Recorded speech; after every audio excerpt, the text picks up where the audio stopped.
eu já estou aqui com o doutor Eliano Pellini, que é ginecologista. Hoje vamos falar sobre paixão e sexualidade, né, doutor? Como vai? Muito bem. Tudo bom? Belíssimo assunto.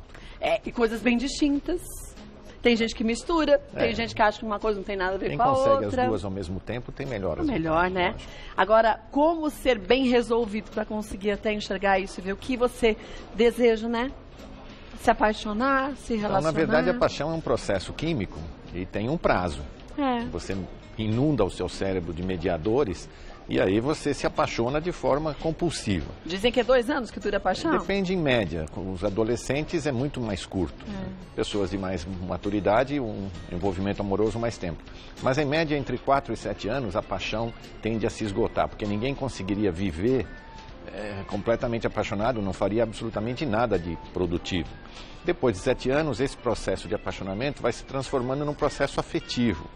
E é evidente, o mediador desses dois componentes é a parte sexual, que se tiver ativa e bastante em fogo, pode fazer o casal manter-se junto por mais tempo. É sobre esse assunto que a gente vai conversar com você hoje. Então aproveite para mandar suas perguntas, a gente vai para o intervalo e volta com o doutor Eliano Pellini. Até já, 2 minutos. No céu das suas pintas, me encontrei no céu da tua... Hoje o doutor Eliano Pellini está com a gente, vamos falar sobre paixão e sexualidade. E antes da nossa saída para o intervalo, o doutor Pellini disse uma coisa extremamente importante. Tem um prazo para essa paixão acabar e depois é o amor, o envolvimento, a amizade, o companheirismo que assume o lugar, né? Então, nem todos os casais acreditam que isso seja tão dinâmico. Muitos casais usam como termômetro a função sexual. Então, por exemplo, determinada mulher não se sente mais desejada ou não se sente mais procurada ou já não procura mais ou queixa de falta de desejo, ela acredita que o envolvimento amoroso também vai cair do mesmo nível. Isso não é verdade. Você pode ter um alto envolvimento sexual que vai se transformando depois num envolvimento afetivo e você pode manter função sexual mesmo que o evento afetivo seja baixo. Então, a experiência sexual não pode ser um bom termômetro para isso. E sim o respeito, a segurança, o companheirismo, a cumplicidade, o encantamento, o envolvimento. É tudo o resto junto, né? A gente tem muitas perguntas que surgiram aqui. Vamos começar com a da Elisa. Estou saindo há 1 mês com um rapaz. Ele é lindo, inteligente e engraçado. Porém, quando vamos chegar aos finalmente, ele me evita e sempre inventa uma desculpa para ir embora. Ele pode ter algum problema? Estou desconfiada de que haja algo de errado com ele. Bom, eu me lembro de uma resposta que o Ronivon deu no programa dele, quando veio uma pergunta parecida com esse, ele foi extremamente sensível e disse o quê? Aquilo que todo mundo espera que eu diga também, né? Na verdade, você tem hoje rapazes elegantes, inteligentes, engraçados, que não querem envolvimento. Então, como ele sabe que os finalmente seria uma atividade sexual... O sexo já é um passo a mais. É um passo a mais. Talvez ele não queira se envolver. Ele não queira... Ele quer só ficar nisso. Ele não queira esse compromisso sexual. Ele queira ficar só nisso. Existem hoje vários envolvimentos amorosos que a gente conhece como angels, que querem só eventos afetivos, não querem vida sexual. Outras vezes, ele pode, infelizmente, ter alguma disfunção erétil. Ele pode ter uma ejaculação precoce, ele pode ter tido experiências sexuais com outras parceiras negativas. E como essa paciente é extremamente afetiva para ele, ele não quer que um desempenho sexual ruim prejudique esse relacionamento. Agora, veja que ela está desconfiada, alguma coisa de errado. Mas é só 1 mês também que ela está sendo com ele? Sim, mas é que todo mundo espera que depois de 1 mês, um homem relacionando-se com uma mulher já queira atacá-la sexualmente. Mas então, isso também não é um preconceito da mulher contra o homem? Quer dizer, o homem não pode também simplesmente querer uma relação amorosa depois do sexo no tempo? É por isso que eu estou respondendo de uma forma mais voltado para o lado feminino. Há mulheres que esperam 3, 4 meses para se iniciar sexualmente. Por que esse rapaz não pode começar? Agora, infelizmente, mesmo ela está colocando desconfiada de quê? Vai saber agora. Será que há um comportamento homoafetivo por trás? Ela tem que ser honesta com ele e ele também tem que ser honesto com ele. Pergunta, né? Pergunta, sim, lógico. O diálogo não é a melhor forma? É que, infelizmente, diálogo sobre função sexual é muito difícil. Mas você não precisa falar. Deixa eu te perguntar um negócio. Você não quer transar porque você não consegue, né? Você está querendo segurar um pouco mais. Bom, Kátia, você está sendo muito romântica também. Não dá pra chegar e falar, e aí, você não quer transar porque não tá funcionando? Não, ou porque você é do outro time. Então não vai ser legal. Ser. Na verdade, eu estou respondendo para a Elisa de uma forma extremamente ampla. É possível que esse rapaz seja elegante, inteligente, educado, brincalhão, mas pode ser que ele esteja esperando um pouco mais para se compromissar sexualmente. Vamos torcer que seja isso. Elisa, relaxa. Vamos ver mais uma. Próxima da Beth. Sou casada há 15 anos e a rotina do dia a dia estragou meu relacionamento. Não temos tempo para nós. Vejo que o meu marido perdeu o interesse por mim. Minha libido diminuiu muito também. O que posso fazer para mudar isso? Será que eu preciso tomar hormônios? Bom, essa é uma das queixas mais frequentes no consultório, no ambulatório de sexualidade humana que a gente dirige, que é o que se chama desejo sexual hipoativo. São mulheres casadas há mais de 7 anos que, infelizmente, já não têm mais interesse sexual. A professora Rosemary Basson, em 2002, uma psiquiatra canadense, definiu um novo conceito de resposta sexual humana, diferente de Master e Johnson da década de 60. Ela considera 2 grupos de mulheres: as mulheres espontâneas, que têm sempre interesse sexual e pensamentos simbólicos sexuais presentes, e as mulheres neutras, que é a grande maioria, na qual o Beth deve estar inclusa, que são as mulheres que não pensam em sexo durante o dia porque têm outras atividades. Veja que ela diz assim: não temos tempo para nós. Isso quer dizer que a rotina dela está ocupando espaço de tal forma que ela fica neutra. Ela só vai entrar no projeto sexual de ficar receptiva quando o parceiro a estimular de forma positiva. Provavelmente esse homem também deve estar naquilo que nós estávamos comentando há pouco. O país está broxado. Nós estamos com dificuldades econômicas, estamos desempregados, estamos com poucos eventos culturais. Você não pode ligar a televisão, que vem sempre notícia negativa.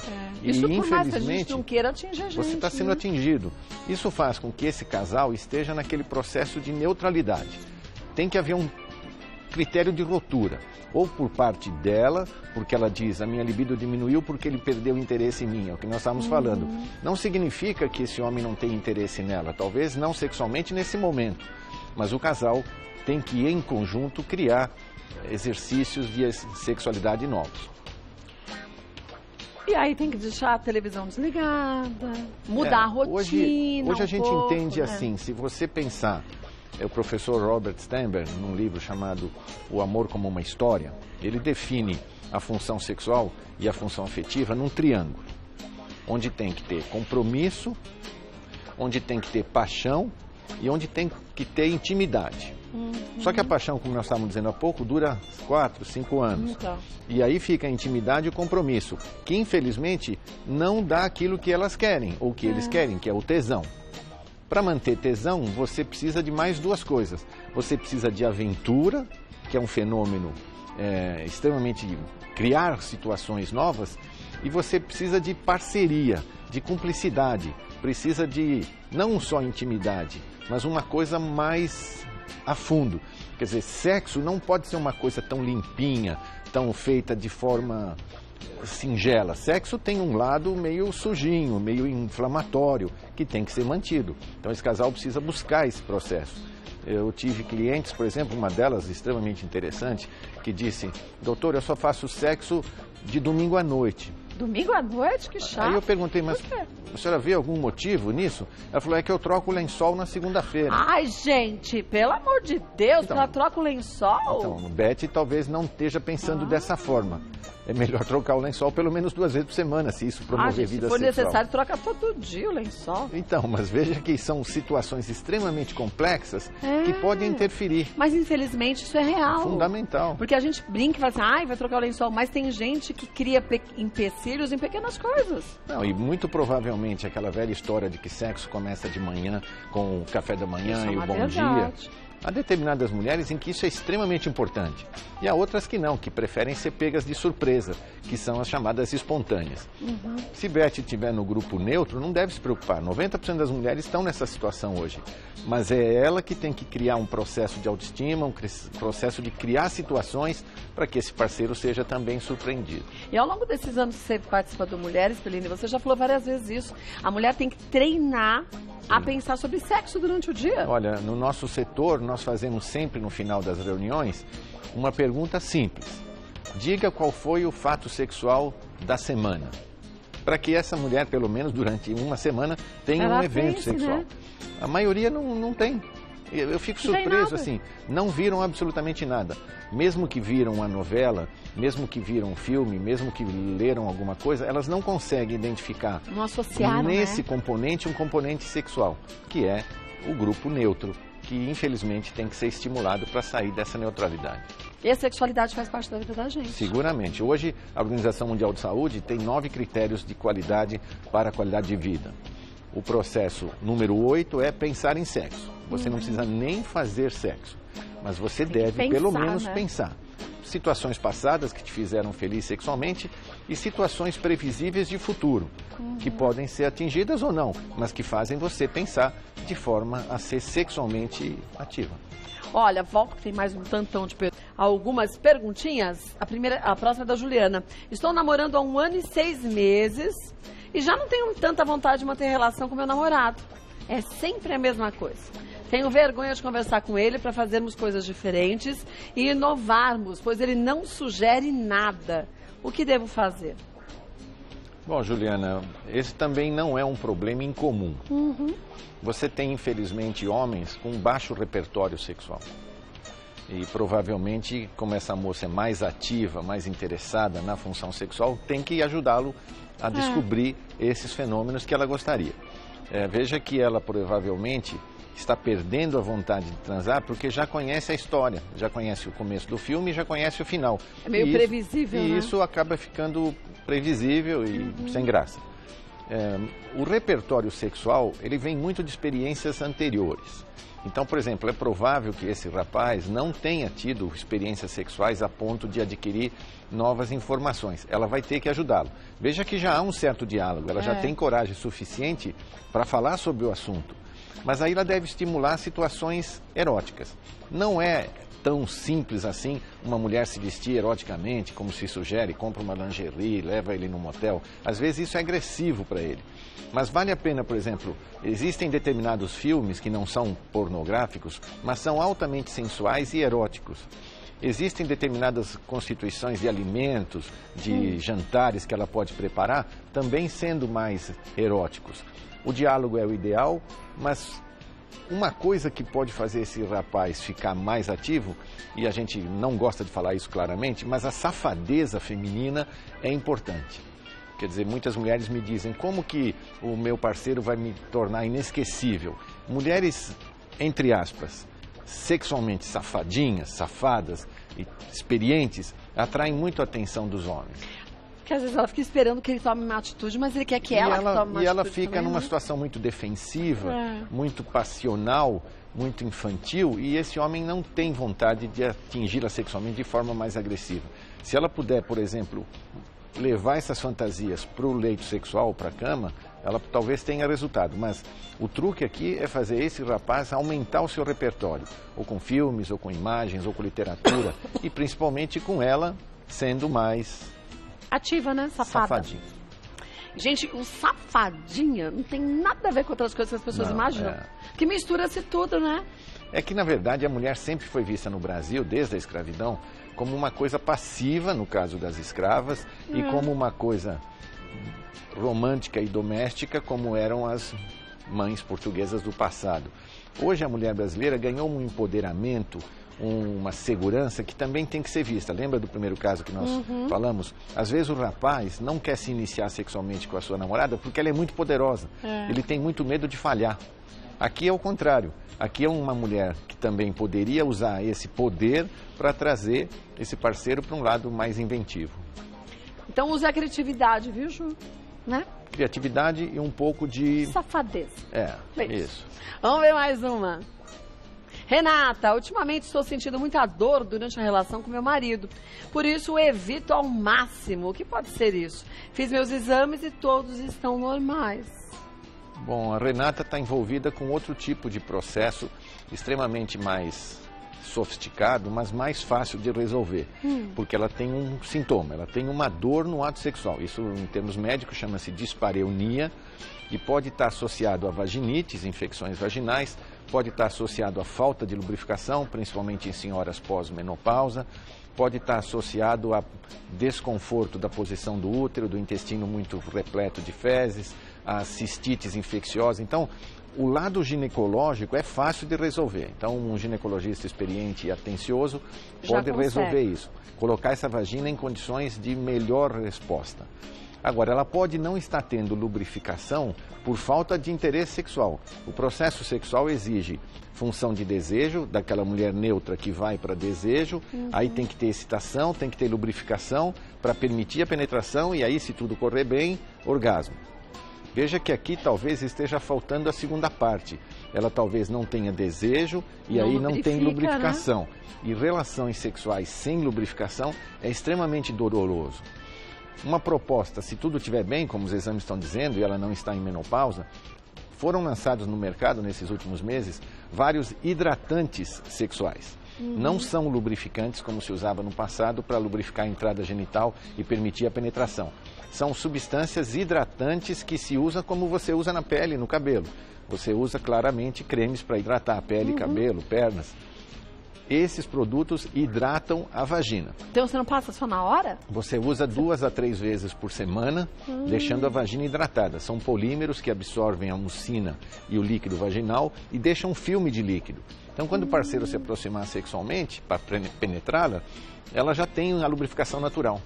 Isso dá uma segurança, porque não precisa se lubrificar artificialmente, que quebra o encanto do parceiro e permite a vagina estar protegida. Mas é fundamental que ela procure ajuda. Coisas mais silenciosas podem estar por trás dessa dor. A mais crítica delas chama-se endometriose, um fenômeno de dor importante no assoalho pélvico. Né? E essa mulher tem que resolver esse processo, porque veja que ela já está chegando a evitar ao máximo. Isso já não é uma disfunção sexual, é uma aversão sexual. E pela dor, né? E dor não pelo parceiro. Leva a grave disfunção. Então, Renata, busque a ajuda de um médico, viu? Vamos ver mais uma? Próxima é a Fernanda. Por que não consigo ter um orgasmo ultimamente? Existe alguma coisa que eu posso fazer? Pompoarismo pode ajudar? Bom, provavelmente, Fernanda, você já teve orgasmos antes. Sim, ela falou que ultimamente... É muito comum mulheres perguntarem, doutor, isso que eu tive é um orgasmo? Quer dizer, eu não tenho capacidade para dizer isso. Mas se ela está perguntando, é sinal que não teve. Se ela saberia, né? Então, principalmente adolescentes escrevem muito no site, perguntando como é que é o orgasmo, como é que eu sei se estou apaixonada. Essas são situações perfeitamente individuais. O orgasmo feminino, ele não é uma situação de presente da natureza, ele é uma conquista. E o orgasmo feminino é um só, não tem orgasmo vaginal, clitoriano, orgasmo anal, isso é um só. Dura em média de 5 a 10 segundos, então no processo de relacionamento ele é um pequeno foco. Todo o envolvimento amoroso é muito mais valioso do que um simples orgasmo, tanto que nós não consideramos hoje a falta de orgasmo uma disfunção sexual. Ela pode ser simplesmente uma falta de satisfação. Aqui nesse caso aqui, provavelmente ela já teve orgasmos, não está conseguindo talvez, porque ela não está voltada ao interesse sexual pessoal. O orgasmo é produzido por ela mesma, não é produzido pelo parceiro. Tem muitas mulheres que acham que o parceiro vai trazer orgasmo, e ela não. Ela depende dela mesma. Então vale a pena ela treinar mais. Ela falou do pompoarismo. O pompoarismo também pode ajudar? O pompoarismo é uma palavra mal usada, porque teoricamente esse fenômeno existe, situações sexuais em que se fazia ginásticas sexuais, expulsando bolinhas de ping-pong, expulsando bananas pela via vaginal. Isso tudo é falso e não há interesse nisso. A palavra hoje é fisioterapia genital. Que você trabalha o assoalho pélvico. Você trabalha o assoalho pélvico, né? Trabalha o esfíncter anal, o esfíncteriano urinário, tudo com o objetivo de melhorar essa força de contração muscular. Isso pode melhorar a vagina e melhorar a estrutura, mas para melhorar o orgasmo, você precisa estimular o clitóris. Mulheres na menopausa, por exemplo, elas têm uma atrofia do clitóris, ele fica infantil de novo, tem que ser estimulado. Nós podemos hoje usar cremes com hormônio masculino, chamado propionato de testosterona, para estimular o clitóris a ficar mais vascularizado. E realmente tem que se masturbar.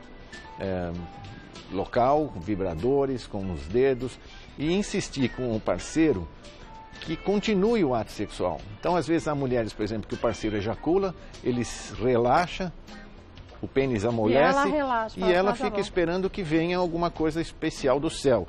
Vale a pena, mesmo que o parceiro tenha ejaculado, você pegar o pênis dele, ainda flácido, e tocar o seu clitóris, estimular o clitóris. Porque é o estímulo que vai... Se o parceiro não quiser, usar um vibrador. Se o parceiro reclamar do vibrador, você diz, então eu preciso da sua ajuda. Há mulheres que infelizmente aceitam o parceiro desfalecer e ficam esperando que o orgasmo venha de outra forma. Elas, infelizmente, Fernanda, você tem que ser mais ativa e treinar mais. Volto que tem mais um tantão de gente querendo... Vejo quem é, da Karina. Não sei o que é ter um orgasmo vaginal. Só consigo chegar ao clímax com estimulação do clitóris. Isso é um problema para mim e para o meu companheiro, pois gostaria muito de experimentar o orgasmo vaginal. Já tentamos de tudo. Algumas mulheres realmente não conseguem. Foi o que você falou. É setorizado? Infelizmente, alguns mitos criaram um determinado volume que atrapalharam muito a resposta sexual. Então, por exemplo, orgasmo clitoriano, orgasmo vaginal, orgasmo múltiplo, orgasmo recíproco, orgasmo anal, orgasmo, sei lá. Orgasmo não é orgasmo? A sensação completa orgásmica, ela é uma sensação cerebral. É a liberação imediata de vasoativos e mediadores cerebrais que faz você reconhecer uma sensação dopaminérgica. O orgasmo, ele vicia, porque ele promove a liberação de hormônios do prazer. Mas não há um orgasmo individualizado para cada setor. Mas será que o que ela está querendo dizer não é que ela gostaria de sentir o orgasmo enquanto ela fosse penetrada? Provavelmente está nesse ponto. Né? Ela gostaria de, durante a penetração, ter um orgasmo. Isso realmente pode não acontecer. Mas se ela estimular o clitóris, ela consegue. O problema, outro grande mito, é o famoso ponto G. Que fala que é em cima, do lado esquerdo. Cada coisa fica Na verdade, hoje eu entendo o ponto G como GPS. GPS. É como se fosse necessário hoje você apertar o Waze lá e achar... E às vezes ele te leva para um lugar que não tem nada a ver. Pode te levar para o lado errado, né? Entendeu? Cuidado. Ou então eu entendo o GPS não só como GPS, mas como Google. Eu acho que muitos homens e mulheres apertam o Google para ver se consegue. Como consigo ter um orgasmo? Desculpe brincar, Karina, mas é que... Mas é que a gente tem que levar na esportiva. A gente tem que levar na esportiva, como diz Kátia, por quê? Orgasmo é um só. Há mulheres que a gente acabou de dizer que não têm orgasmo, não precisam ter, nunca terão nem tiveram. E há mulheres que têm orgasmo simplesmente ao cruzar as pernas ou na infância quando brincavam com seu ursinho. A gente percebe hoje nitidamente que as meninas que se masturbam lá na infância com os dedos ou com algum vibrador, elas têm mais capacidade de ter sexo penetrando com orgasmo. Mas não é porque elas também se conhecem mais e se permitem mais? Elas sabem aonde responde. Agora, as meninas que, por exemplo, não puderam se masturbar ou só se masturbaram com um ursinho no meio das coxas, uma sensação que não é sexual, mas um objeto que lhe dá a sensação de conforto e carinho e masturba ao mesmo tempo, essas meninas têm mais dificuldade de ter relacionamento com penetração. Então, o que se pode treinar? É lógico que nenhuma mãe vai ensinar as meninas a se masturbar, mas não bloquear aquelas que se masturbam com o dedo, com vibradores, com creme, no banho, com chuveirinho. Essas meninas ganham uma qualidade sexual melhor. Eu acho que vamos ensinar a filha, mas faz parte do conhecimento. Você não pode impedir. Mas a criança, ela tem essa curiosidade, o que é normal. Existe uma fase oral, existe uma fase anal, existe uma fase genital, depois na puberdade desenvolve-se a parte hormonal que vai fazer todo o sistema de libido cerebral aparecer. Não se deve bloquear a capacidade sexual orgásmica por masturbação. Inclusive é um excelente treino. Mesmo nos homens, a masturbação é um treino importante mesmo com a maturidade. A gente sabe hoje que o número de ejaculações semanais e mensais de um homem protege a próstata. Então, se ele não tem uma parceira receptiva que lhe permita sexo quanto ele quer, a maioria dos homens se masturba. As mulheres, infelizmente, não. Mas isso não quer dizer que o homem também não deseja a sua esposa que se masturba. E vice-versa também, né? A necessidade do casal se ajusta. Então, uma mulher que quer ter uma relação por semana, uma a cada 15 dias, e um homem que pretende ter mais capacidade produtiva sexual, ele se masturba enquanto espera a parceira estar disponível. Ou tanto quanto o outro também quer sentir prazer daquela forma, através da masturbação. Sexo é uma coisa meio egoísta. A maioria dos casais gostaria que sexo fosse uma coisa de conjunto, orgasmos em conjunto, quando na verdade a masturbação é um exercício muito grande de autoestima. Você está interessado e pode pensar em quem quiser, numa artista de cinema, numa ex-namorada, numa parceira futura, e isso é produtivo. Uma das nossas perguntas foi sobre isso, como aumentar o repertório sexual. Você imaginar parceiros que você gostaria, tipo Cauã Renault, sei lá. Com o Raymond? No meu caso, a Paula Oliveira.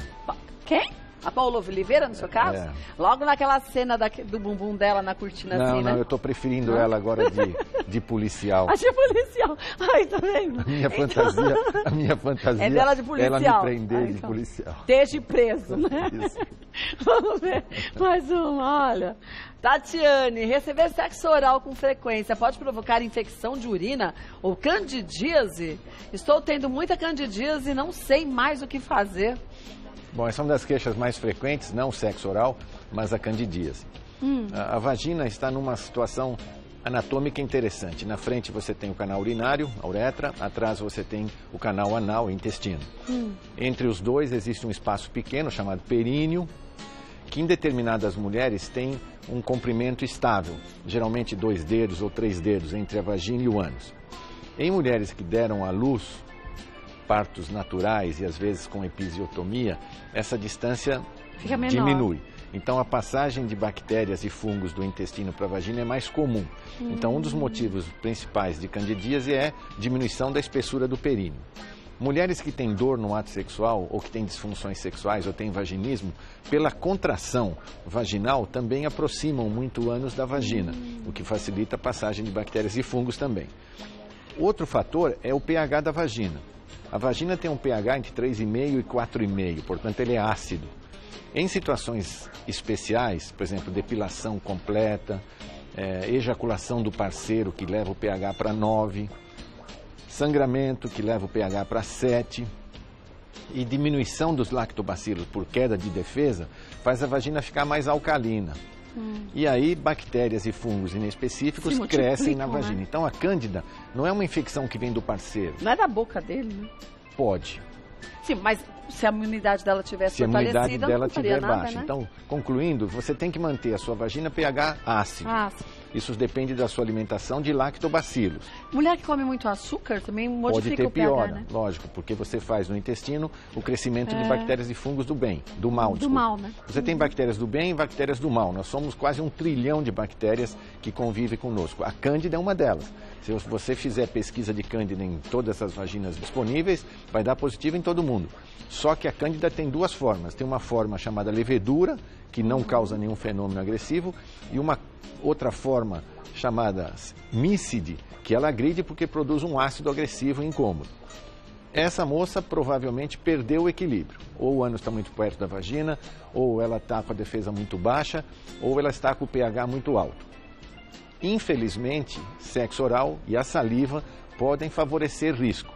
Não só porque a saliva pode unir ânus, vagina e uretra, mas principalmente porque a saliva também é alcalina. Então, se ela tiver uma vagina já frágil, essa saliva piora. O sexo oral é bem-vindo para a mulher. Tanto que hoje na mídia tem uma cantora que fala sobre isso, verdade, né? Carol com K. Carol com K, é verdade. Ela fez uma música, no meu gosto, muito ridícula, mas ela é interessante porque é a primeira vez que se fala de felação. Assunto, né? Porque a felação masculina é muito comum, mas a felação, que na verdade não é felação, é cunilingus, veja que palavra interessante, né? Cunus é ninho e lingus é língua. Então passar a língua no seu ninho, que na verdade é o ninho de onde você nasceu. Essa é a ideia, né? Palavras gregas interessantes, né? Essa moça fez uma música chamada Lá Lá, né? Que é muito esquisita, mas ela fala de sexo oral de uma forma explícita. Pode fazer sexo oral? Deve fazer. É uma experiência feminina muito interessante. Mas, se possível, nessa moça, ela teria que fazer o quê? Acidificar a vagina antes e acidificar a vagina depois. E como se acidifica a vagina? Você tem, por exemplo, hoje, duchinhas vaginais com vitamina C, você pode fazer, com ácido bórico. E existem alguns produtos no mercado que não são hidratantes, como nós falamos há pouco, mas são acidificantes vaginais. Eles podem ser úteis em pequenas porções, 2 colheres de sopa e 1 litro de água morna, faz uma duchinha vaginal com seringas de 10 ou de 20, depende da vagina que ela tem, né? E aí... Você me faz brincar, esse que é o problema. Não, mas isso é bom, sabe por quê? Porque as pessoas levam tudo muito a sério. É que você me olha e me pede para brincar, isso não, sabe por quê? Porque eu acho assim, se a gente não tratar os assuntos todos do corpo da gente com a mesma naturalidade, que a gente trata, falar dos olhos, do ouvido, nós já fomos muito da criticados vagina, por isso. Mas eu não me importo não, você se importou no passado, eu não. Mas sabe por quê? Sexo foi visto como um grande tabu E isso não faz tanto tempo assim que se começou a modificar. E aí a gente vê o quanto que tem muitas mulheres, principalmente, que não tinham essa oportunidade de poder comentar, de brincar. Não, nós nunca rir. receberíamos uma pergunta dessa. Isso há 15 anos atrás, 20 anos atrás? Não é? Não, e você vê, por exemplo, alguns programas de televisão que permitem a Laura Miller falar, por exemplo. A última vez falaram se esperma melhora a pele. Não, você viu que a Vanessa Camargo Foi falou? ela que perguntou. Ela disse que uma amiga dela... Amiga. Que o próprio Sérgio falou. Ele falou, amiga. Ele disse que o esperma faz bem pro cabelo. Ele falou, como faz bem pro cabelo? É igual gel, porque a amiga passou e aí ficou um topete. Eu falei, gente... Isso é clássico, quem gostar desse assunto. Então... Tem um filme chamado Quem Vai Ficar com Mary, que acontece isso. O rapaz está se masturbando e na hora de ejacular, ejacula no cabelo dela, né? E ela fala, que bom, virou um topete. Esperma... Então, faz parte do corpo da gente, não pode mas o esperma não melhora o cabelo. não, nem cuida da nem pele. Porque o esperma é alcalino, tem 9, ele queima a pele. Então, esquece de passar no rosto, pode ser bom para outras coisas, para você se sentir bem, e para você ter uma algumas me relação perguntam sexual à assim, vontade. doutor, o esperma do meu marido tinha um gosto péssimo, mas desse namorado que eu estou namorando agora é maravilhoso. Será que ele come alguma coisa diferente? Não é a cabeça dela que já não queria ficar com o marido, provavelmente. né? É um homem que, teoricamente, nós chamamos sexualmente de The One. É aquele. Foi o escolhido, né? Qualquer coisa que venha dele é bom. Mas algumas coisas podem mudar. Por exemplo, gengibre muda. Pimenta Mas como muda. o cheiro do xixi muda. Também. Você come aspargo, come peixe, come tanta coisa, muda o cheiro. Né? O suor também. Também. Bom, resumindo então, Tati, você tem formas então de acidificar a vagina, antes, né? se possível, e evidentemente conversar com o ginecologista. Muito provavelmente a sua defesa intestinal está muito baixa. Olha, gente, converse com o seu médico mesmo, abertamente. Converse com o seu parceiro, conheça seu corpo. A gente tem que conhecer o corpo da gente. Olha, por exemplo, lembra da história da Branca de Neve? Que tinha uma madrasta que dizia espelho, espelho meu. Existe alguém mais bela? Eu sugiro a vocês que abaixem esse espelho. E fale espelho, espelho meu lá embaixo, para você conhecer a sua vagina. O seu órgão reprodutor, quem a sabe, sua genitália, quem né? sabe o espelho diz, a sua vagina é a mais interessante desse Brasil. E quando você for no ginecologista e porventura um médico mostrar para você ali no monitor a sua vagina, não fique falando, tira isso que esse negócio é horrível, porque isso faz parte, essa é uma parte da gente. Tem mulheres que olham assim e dizem, nossa, que maravilha, aquela cachoeira é muco cervical, que lindo, eu tô fértil. Uma sensação extremamente feminina, mas infelizmente tem clientes que se assustam e não gostariam de ver. Olha, horrível é a gente não se permite ser feliz, porque aí a gente está jogando fora a vida da gente, passa tão rápido, né, doutor Pelini? Olha, no meu caso está passando mais rápido ainda. No meu também, porque eu já estou com 4,8, já estou aqui há 15 anos. É tempo, passou rápido. Mas eu te conheço, não mudou nada, hein? Sério. Não mudei nada? Eu mudei. Eu ia achar pensei que você ia falar que eu estava melhor hoje. Não, eu falei no começo, né? falei em off que ela estava melhor. Foi mesmo. Olha, deixa eu passar Ao vivo pra vai vocês. parecer paquera. Parece nada. Olha, passar para vocês o telefone do Dr. Pelini, você querendo conhecer um pouco mais do trabalho dele, o trabalho também importantíssimo que vocês fazem sobre sexualidade. Existem vários profissionais hoje no Brasil que trabalham. Nosso objetivo é treinar médicos a entender sexualidade, coisa que no passado ninguém aprendia na faculdade. Hoje, agora felizmente, aprende, né? lá no ABC principalmente, em Campinas também, em Ribeirão Preto também, há aulas para médicos e alunos de graduação. Então, isso está melhorando a perspectiva de médicos atenderem melhor. E a gente, como outros serviços, temos um setor de saúde e medicina sexual, onde psicólogos, fisioterapeutas, feminologistas, médicos trabalham com clientes com disfunção sexual. Olha, o telefone para você ter mais informações é o 5051-7047. 5051-7047. Querendo sugerir algum tema, fique à vontade. Manda pra gente, doutor Pelini, retorne e a gente fala sobre ele. Obrigada mais uma vez. Obrigado a você. Feliz Dia dos Namorados para você. Você também. Obrigada.